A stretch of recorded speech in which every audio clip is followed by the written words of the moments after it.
kita harus melihat ini sebagai sebuah fenomena distrust, ketidakpercayaan publik terhadap institusi pendidikan besar. Saya sebagai alumnus atau alumni UGM itu agak sedih juga, karena UGM dengan mudahnya terseret dalam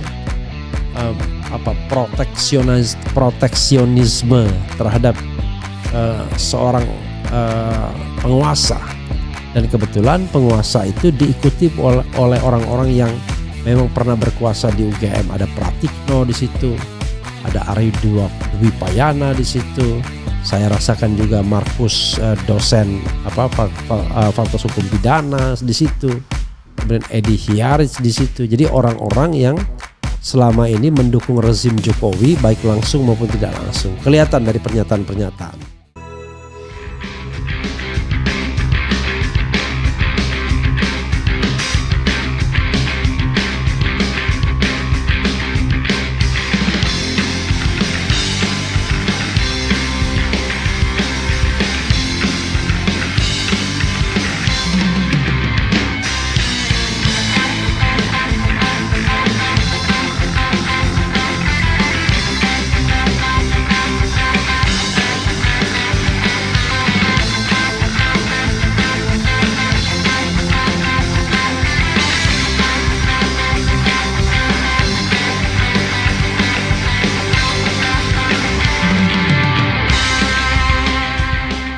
BEM UGM nyatakan mosi tidak percaya kepada rektornya. Nah, karena itu saya akan bikin dulu sebelum kita membahas lebih lanjut pertanyaan, apakah Anda percaya keterangan UGM tentang keaslian ijazah Jokowi, ya. Ijazah Jokowi. Itu coba kita tanyakan kepada sobat RH sekalian. Jawaban A-nya percaya, jawaban B-nya tidak percaya. Kemudian kita kasih room ragu-ragu, ya, ragu-ragu. Oke, sobat RH kita post ya. Nih ya, BEM UGM nyatakan mosi tidak percaya kepada rektor Ova Emilia, ya. Karena rektor ini ya ya gitu. Oke, coba kita bacakan beritanya dari tempo.co politik ya. Coba kita bacakan. BEM UGM nyatakan mosi tidak percaya kepada rektor. BEM UGM menuntut agar rektor mereka menyatakan mosi tidak percaya kepada lembaga negara. Oke.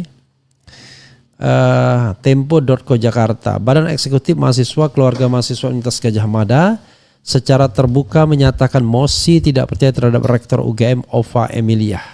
Sikap itu disampaikan Ketua BMKM UGM Tio Ardianto dalam pernyataan resmi yang beredar pada Sabtu 25 Mei 2025. Kemudian, kami hanya ingin mengembalikan marwah UGM sebagai kampus kerakyatan yang artinya harus berpihak semata-mata demi kepentingan rakyat dan bukan kepentingan penguasa, kata Tio saat dikonfirmasi melalui aplikasi perpesanan Sabtu 24 Mei 2025.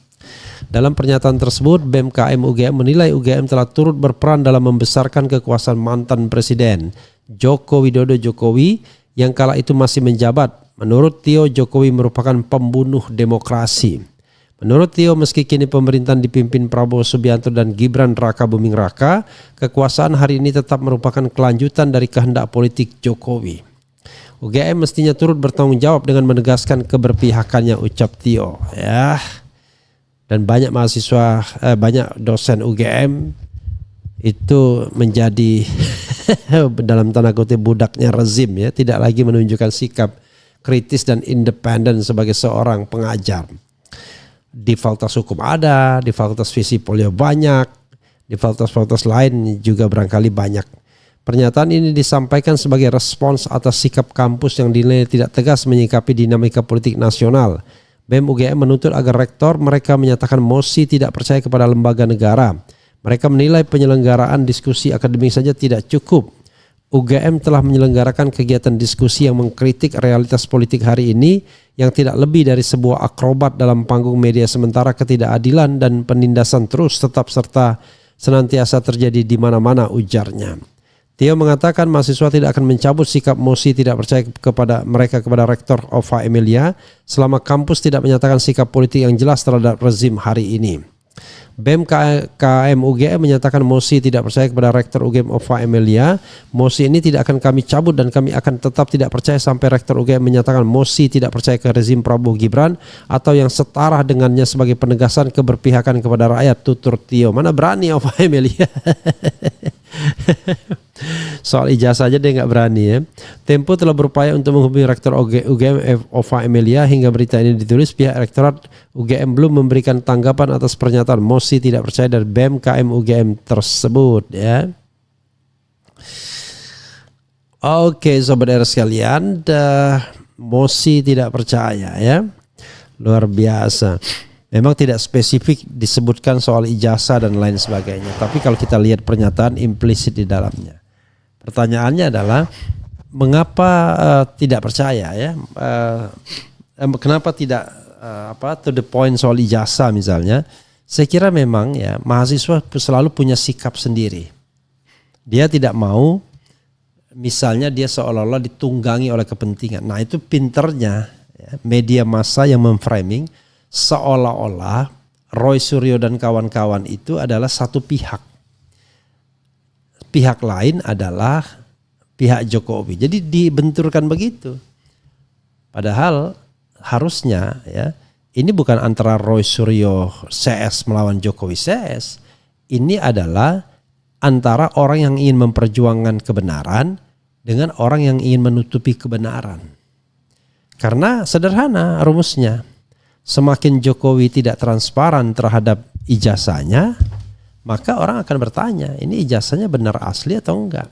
Orang tidak melihat Bareskrim itu sebagai sebuah yang final. Nah, kita bisa buktikan dari apa yang disampaikan ya.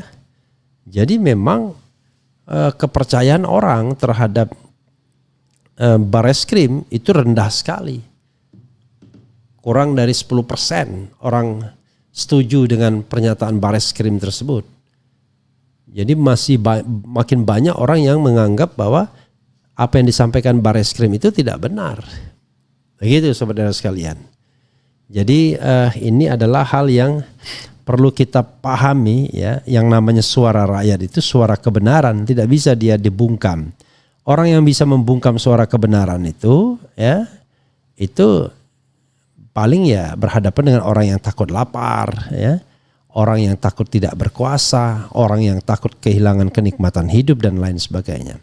Tetapi kalau dia betul-betul berada di jalan yang insya Allah terus lurus, ya susah untuk dibungkam. Nah mahasiswa to some extent adalah entitas yang barangkali belum belum takut akan realitas hidup, belum menjadi bawahan orang, belum bekerja, belum ini, belum itu. Nanti akan terbukti bagaimana gerak langkahnya ketika dia sudah hidup di masyarakat. Tetapi mahasiswa sebagai trigger ya, of change ya, saya tidak bilang agents lagi mungkin ya, not agent anymore atau trigger of change, itu ya tetap diperlukan perannya. Jadi walaupun saya mengatakan terlambat ya, tetapi memang yang namanya kepengurusan BEM itu kan selalu berubah-ubah. Itulah kelemahannya, sehingga kadang-kadang ada diskontinuitas. Tapi walaupun diskontinuitas sebuah pernyataan, benang merahnya masih bisa kita rasakan ya, bahwa mereka adalah orang yang kritis, orang yang selalu di garda terdepan untuk mengatakan apa yang benar adalah benar, yang salah adalah salah. Dan ini inline dengan kalau kita lihat sikap netizen terhadap Bareskrim, itu jelas bahwa sampai pukul 18.00 23 Mei misalnya, perbandingan orang yang setuju dan tidak setuju Bareskrim itu yang setuju itu 93% sudah. Yang tidak setuju Bareskrim maksud saya ya. Yang sekali lagi yang tidak setuju Bareskrim, jangan dipotong di bagian ini. Sementara yang setuju Bareskrim itu hanya di bawah 10%. Sayangnya saya tidak bisa membaca ini lagi-lagi karena formatnya berbeda ya. Coba saya kirimkan ke Jido. untuk dibaca. Berapa persen yang posisi terakhir itu ya, sikap netizen terhadap hasil Bareskrim itu, coba dibaca. Yang slide terakhirnya ya, yang bentuknya bulat-bulat itu. Kemarin saya minta bantuan Reski membacanya, sekarang minta bantuan Jido untuk membacanya. Oke. Dan tadi saya Sobat Era sekalian juga menyampaikan polling mengenai kepercayaan masyarakat terhadap keterangan UGM tentang keaslian ijazah Jokowi. Sekali lagi, BEM UGM dan isu ijazah ini memang tidak inline ya, karena yang disampaikan UGM itu umum sifatnya, tetapi rasanya ya, aroma terkait ijazah itu juga besar. Paling tidak sebagai latar belakang. Dan ini Sobat Era sekalian, apakah Anda percaya keterangan UGM tentang keaslian ijazah Jokowi? Baru 707 yang voting, percaya itu 4%, tidak percaya 94%, ragu-ragu 2%. Nanti kita bikin semua ya. Apakah Anda percaya dengan menteri ini? Percaya, tidak percaya ya. Jadi biar menteri itu dievaluasi terus-menerus. Walaupun sebenarnya ada sentimen di sini ya, yang tetapi penting diketahui. Sama seperti misalnya soal Bareskrim, ketika saya pollingkan sampai saat ini itu yang mengisi polling sudah 120-an ribu dan mayoritas mengatakan tidak percaya dengan Bareskrim. Ini 126 ribu sudah ya. Apakah Anda percaya dengan keterangan polisi bahwa ijazah Jokowi asli? Yang dari 126 ribu yang voting, yang percaya cuma 8%, tidak percaya 88%, kemudian ragu-ragu 3%. Jadi kalau ini 101, ini adalah problem pembulatan ya, dibulatkan ke atas. Tetapi kalau distribusinya berubah nanti dia akan 100%. Kalau kita lihat ini 91, malah 99% ya, karena pembulatan. Begitu Sobat RH sekalian ya. Jadi kita harus melihat ini sebagai sebuah fenomena distrust, ketidakpercayaan publik terhadap institusi pendidikan besar. Saya sebagai alumnus atau alumni UGM itu agak sedih juga, karena UGM dengan mudahnya terseret dalam proteksionisme terhadap seorang penguasa, dan kebetulan penguasa itu diikuti oleh orang-orang yang memang pernah berkuasa di UGM. Ada Pratikno di situ, ada Ari Dwi Payana di situ. Saya rasakan juga Markus dosen Fakultas Hukum Pidana di situ. Kemudian Edi Hiaris di situ. Jadi orang-orang yang selama ini mendukung rezim Jokowi baik langsung maupun tidak langsung. Kelihatan dari pernyataan-pernyataan. Walaupun saya tetap menghargai orang-orang kritis di UGM seperti Zainal Arifin Mokhtar. Siapa lagi ya yang orang kritis ya. Sementara birokrat Andi Sandi itu adik angkatan saya juga itu semuanya. Jadi ya begitulah dinamikanya. Ada yang ingin melipir pada kekuasaan, walaupun kekuasaan itu tidak benar. Ada yang tetap independen kritis. Di awal-awal pemerintahan saya, Zainal misalnya, Saldi Isra bersikap pro atau mendukung Presiden Jokowi karena kita berharap ada nuansa baru. Tapi ternyata hanya dalam jangka waktu beberapa saat kemudian kita kemudian menjadi pengkritik. Hanya bedanya sekarang Saldi Isra itu sudah menjadi hakim konstitusi dan kelihatannya tidak akan lagi menjadi pengkritik karena masa jabatannya 15 tahun masih lama dan baru diangkat tahun 2017 yang lalu. Jadi kalau masa jabatannya sekarang 8 tahun, ya dia masih 7 tahun lagi menjabat ya, sudah tua sekali nantinya. Entah tahu apa enggak cara mengkritik lagi. Yang kedua adalah Zainal Arifin Mokhtar, sekarang masih tetap eksis ya. Salah seorang yang menjadi aktor dari the vote, tetap kritis ya, tetaplah kritis ya. Walaupun saya tahu sepintar-pintarnya Anda kalau kritis pada kekuasaan ya Anda so-called tidak akan dilibatkan apa-apa. Jadi it's okay karena itu adalah bagian dari kekritisan yang harus dijaga. Itulah jati diri sesungguhnya ya. Oke, sobat era sekalian, nanti kita telepon lah ya yang namanya Zainal Arifin Mokhtar ya. Saya punya beberapa teman di sana, sebagian sudah melipir kekuasaan ya, sebagian tetap kritis dan independen ya. Terhadap yang masih kritis dan independen di alma mater saya apresiasi Anda. Tapi yang sudah melipir dengan kekuasaan bahkan menjadi bagian menjadi konspirator. Gini, kalau pemerintah benar dibenarkan, tapi kalau pemerintah salah ya jangan dibela. Ini enggak right or wrong is my right or wrong is my superior ya kan. Oke. Apakah Anda percaya? Coba kita lihat perkembangan ininya. Sudah 1.200 yang voting, yang percaya 4%, yang tidak percaya 94%, ragu-ragu 1%. Jadi sobat era sekalian, memang ya polling ini nggak bisa kita kendalikan. Itu adalah suara hati publik, orang-orang yang menonton RH Channel. Di channel lain apakah kemudian bisa begitu? Ya coba saja diadu. Ada nggak channel yang setara dengan channel ini yang bisa membuat polling dengan pertanyaan yang sama dengan diikuti oleh 126.000 voters? Karena kalau dimobilisasi itu akan ribet juga. Nah, ini kan tidak ada mobilisasi. Itu yang paling penting. Itu namanya suara hati nurani publik. Jadi kalau misalnya ada yang memang sebanding ya silahkan kalau yang sebanding. Tapi kalau tidak sebanding ya jangan ngomong ya begitu. Bukan ya silahkan aja ngomong tapi Anda tidak sebanding. Oke.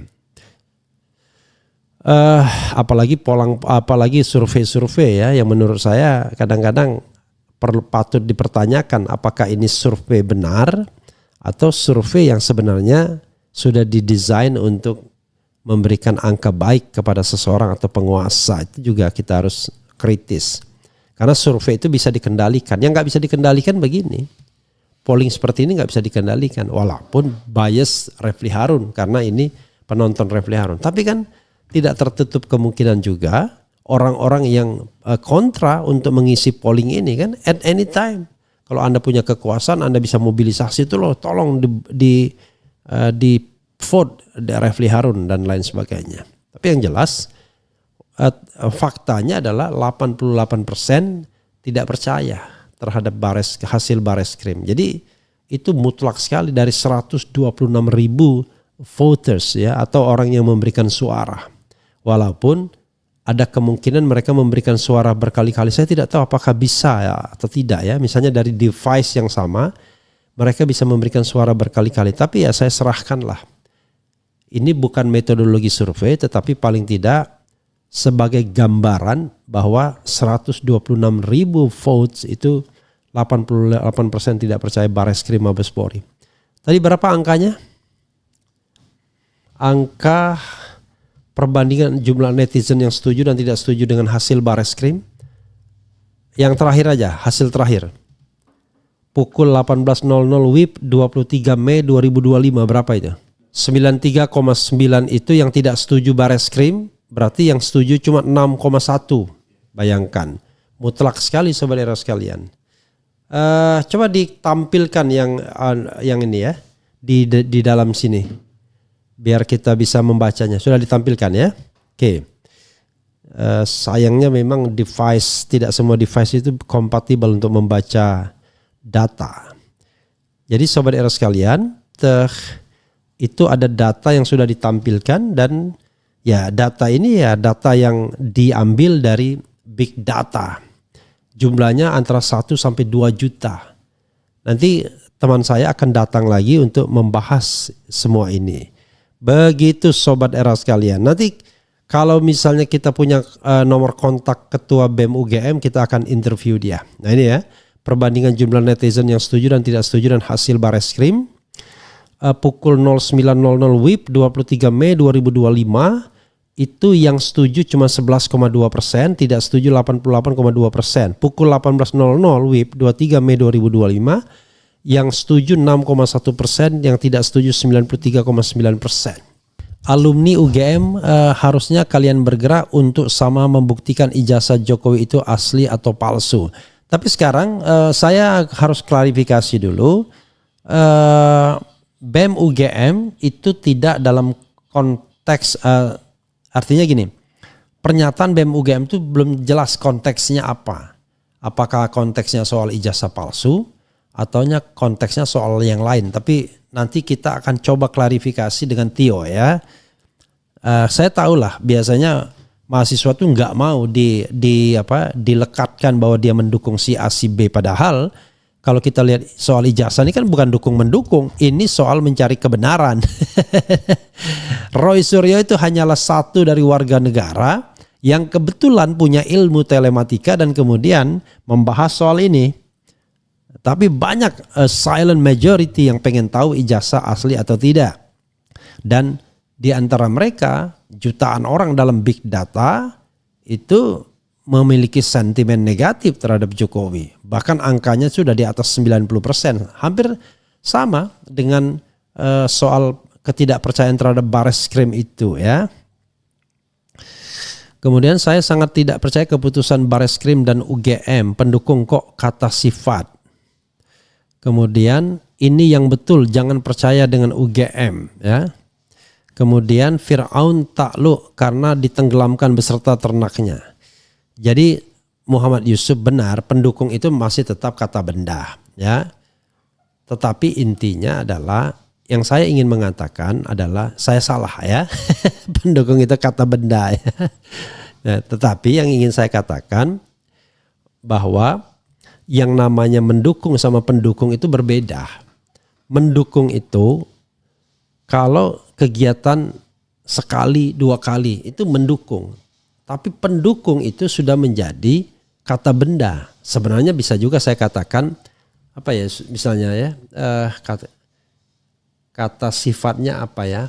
Kadang-kadang antara kata sifat dan kata benda itu juga bisa pemaaf misalnya. Itu dia pemaaf, itu kata sifat ya. Dia pendukung. Oke lah ya, pendukung kata benda, tetapi yang ingin saya katakan adalah itu bukan sesuatu yang ajak. In a moment saya mendukung Roy Suryo. In a moment. Apa momennya? Momen ketika dia memperjuangkan ijazah palsu. Tapi saya bukan pendukung dalam pengertian bahwa dia seolah-olah tuan saya, dia seolah-olah atasan saya. No. saya independent person gitu ya. Kalau itu kan merendahkan sekali kalau dibilang pendukung gitu. Kemudian ini yang betul, jangan percaya dengan UGM. Fir'aun takluk karena ditenggelamkan beserta ternaknya. Kemudian UGM harus tanggung jawab atas ijazah palsu. Jadi ya benar juga ya, antara pendukung, tapi coba maaf ya.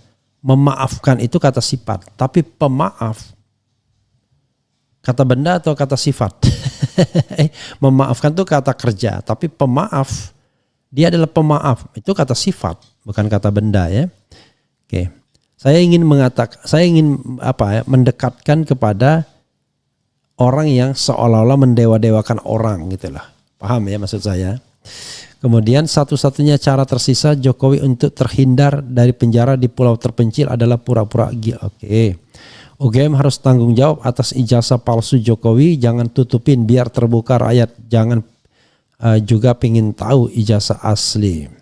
Yang ngata-ngatain saya langsung saya hide ya.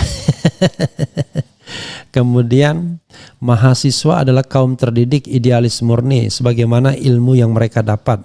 Jika sudah tidak peka, tidak kritis pada keadaan rakyat, bangsa dan negara, wassalam, sudah ya. BEM nggak usah neko-neko. Why? Ya, dia adalah mewakili aspirasi mahasiswa BEM itu. Masa nggak boleh neko-neko? Bukan neko-neko, tidak boleh. Kalau Anda misalnya BEM tidak boleh menyampaikan aspirasi mahasiswa, tidak boleh kritis dan lain sebagainya, itu masalahnya. Laboratorium forensik Polri sering blunder di beberapa kasus ya. pura-pura nggak mau ngerti itu bank ya. Rakyat adalah korban dari manipulasi dan pembohongan publik yang dilakukan oleh Jokowi. Jika presiden melakukan kebohongan publik berarti melakukan perbuatannya melawan hukum. 1000% kagak percaya. Kalau Bareskrim bilang ijazah Jokowi asli, UGM bubar. Luar biasa. Kalau Bareskrim bilang ijazah Jokowi asli, UGM bubar. Maksudnya apa? Terbalik, kalau Bareskrim bilang ijazah Jokowi palsu, UGM bubar gitu, maksudnya gitu ya. Ijazah pembandingnya juga dicari yang sama-sama palsu, jadi pasti identik. Terus bersuara keadilan kebenaran. OVA udah ditandai, ternyata kebenaran dan kebohongan itu tergantung duit alias kekuasaan. Enggak dong. Kebenaran itu tidak tergantung duit. Kebenaran itu sifatnya hakiki. Hanya ketika dia kemudian diduitin, maka kebenaran itu jadi hilang. Yang muncul adalah kebohongan. Jadi sudah jelas ada yang hak dan yang batil. Ya, yang hak adalah yang hak, yang batil ada yang batil. Nah itu menarik ya. Orang yang jujur, orang yang menyampaikan kebenaran itu pasti tidak disukai oleh orang-orang yang hidup dari kebohongan. Begitu. Atau orang yang mengambil keuntungan dari kebohongan. Jadi orang yang mengambil keuntungan dari kebohongan itu bisa jadi orang-orang yang dekat dengan kekuasaan. Dia tahu penguasa bohong, kekuasaan bohong. Tapi dia bela terus menerus karena dia mendapatkan keuntungan dari kebohongan tersebut. Ya, itu kata Plato kalau tidak salah. Itulah namanya manusia di Indonesia masih banyak sengkuni daripada tipu-tipu ijazah. Masih ada ijazah sederajat yaitu persamaan. Salam keren cadas. Kasus ijazah ini sudah terlanjur terbuka, makanya pihak penegak hukum tidak perlu diajari bahwa setiap jawaban dari proses harus melibatkan segala tokoh dan ahli yang independen. Jadi tidak perlu diajarin. Mereka harus paham bahwa harus melibatkan orang-orang yang independen, yang netral, yang saintifik dan lain sebagainya. Dan tantangan Risman adalah objektif. Berani enggak Bareskrim Mabes Polri membuka metodenya dan metodenya itu bisa diuji di tempat lain. Kan sederhana untuk mengatakan itu asli atau tidak. Gelar. Oke. Siapa yang percaya Pak Era kalau ijazah seperti itu rakyat juga pernah sekolah, jadi tidak mudah dibodohi yang namanya ijazah. Jokowi lah yang urat malunya sudah putus ya. Salam keadilan buat Pak RH, sukses selalu. Begitu sobat Era sekalian ya, mudah-mudahan ini bermanfaat. Nanti kita akan hubungi Zainal Arifin Mohtar. Bagaimana observasi dia sebagai dosen yang sangat kritis terhadap fenomena UGM yang babak belur sekarang ini. Bayangkan ketidakpercayaan publik terhadap UGM itu luar biasa sekarang gara-gara soal ijazah ini. Dan kita terakhir coba kita lihat lagi. Sebagai alumnus UGM saya merasa sedih dengan fenomena seperti ini. Bayangkan. Universitas yang saya banggakan kok jadi begini. Ya itulah kalau universitas mendukung kekuasaan ya. Apakah Anda percaya keterangan UGM tentang keaslian ijazah Jokowi? 3.600 yang voting, percaya 5%, tidak percaya 94%, ragu-ragu 2% saja. Ya itulah yang terjadi.